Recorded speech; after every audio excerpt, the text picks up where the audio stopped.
Today I'm picking 5 anime from this summer season that I liked or looks promising. My first pick, obviously, it's My Darling. No, not this one. My Dress Up Darling Season 2. It's been 3 years since Season 1 aired. Before Season 2, World War III nearly started, GTA 6 release date was finally announced, Hurricane managed to win his first trophy, and even No Game No Life Season 2 announced. In short, it's been a long time since Season 1, but I'm still very excited.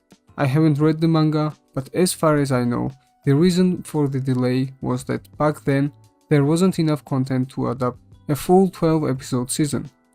I watched 3 episodes at the time of writing this script, and I can say I missed this. I missed this show and I didn't even realize it. This anime is fun to watch in every way. First of all, the animation. Powerworks doesn't miss. First episode was 10 out of 10. I had grin on my face the entire time. It was funny, it was interesting, and it was a little bit emotional at the end. I hope Marin's and Gojo's relationship deepens and progresses this season. I pray this show doesn't turn into another harem where every girl ends up falling in love with the main character. He has a decent personality, don't get me wrong, but he is wrong, Gojo, to be this popular with girls. Based on the first 3 episodes, everything is looking good. I highly recommend this one.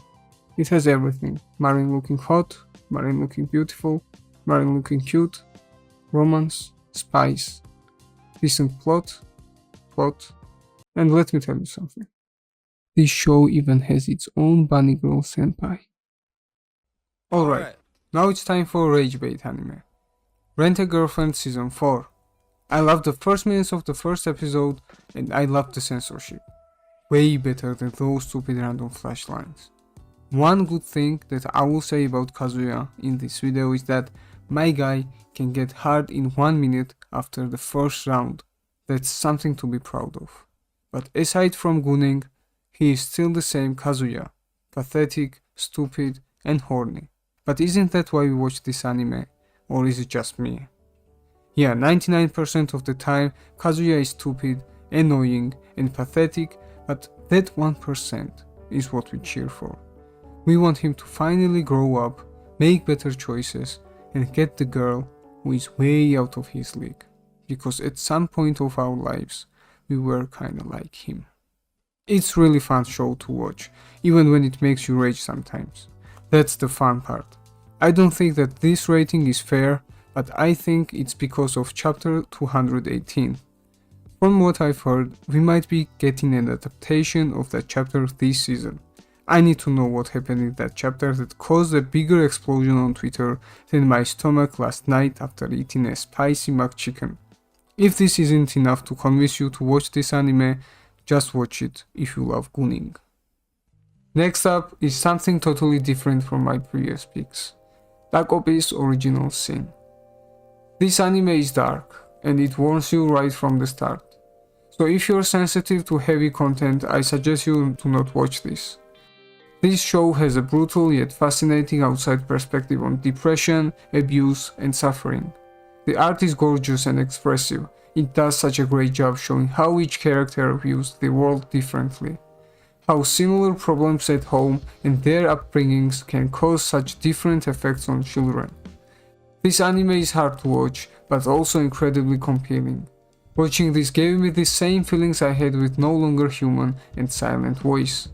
Especially bullying part of the Silent Voice. The girl with black hair, can't remember her name, but I find some similarities with her and Marina. I say some because Marina is so much worse than she was. I don't think I ever seen a character that made me hate them this fast and this much. Yes, I know that it's her parents' fault, the environment, all that, but I just can't. She is the worst. Every time she shows up on the screen, I feel this uncontrollable urge to punch my monitor. I'm gonna break my monitor, I swear! I don't want to spoil it too much. You should really experience it for yourself. It's only a short 6 episode anime anyway, and at the time of recording, 3 episodes are out. Dandadan Season 2. Yeah, this pick is not a surprise. Second season picks up straight from the first season's cliffhanger.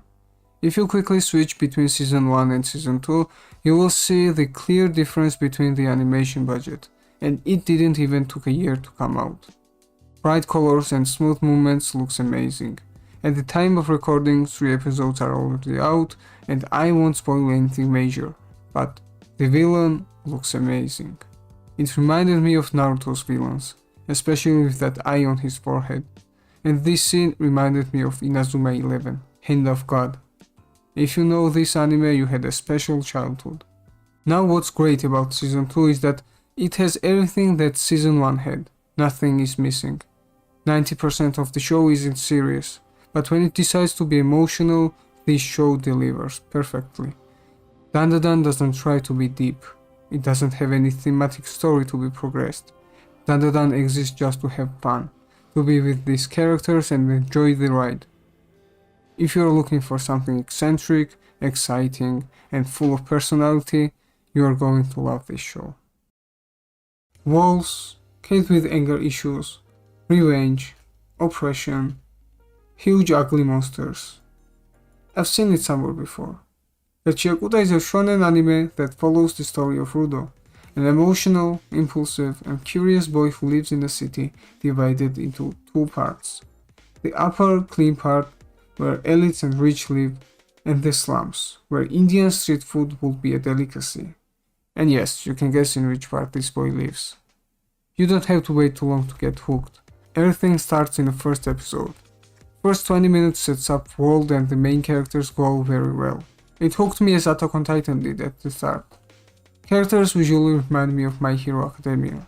Impressions, hair, build, color. And of course, in some parts, this anime reminds me of Attack on Titan, especially the main character. He is angry, loses a parent figure in first episode, wants to get revenge and to kill everyone. Shouts a lot. I'll beat the stink off all of you! Come on! And look at this scene. I'll kill you all! Do you hear me? You're all dead! I'm gonna put a stop to this! I'll kill them all! Every last one! I'm not saying that it's going to be as good as Attack on Titan. It's not possible. But Gachiakuta really does look promising to be anime of the year. It has everything. A strong plot, cool characters, great visuals, solid animation aside of CGI. And of course, walls.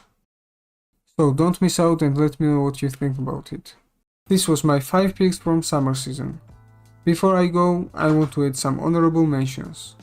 The summer Hikaru died and the fragrant flower blooms with dignity. Both are great shows, but honestly, I just got more hyped about the 5 I picked. Let me know in the comments which anime are you watching right now, and would you change any of my top 5 picks. Don't forget to like and subscribe. Thank you.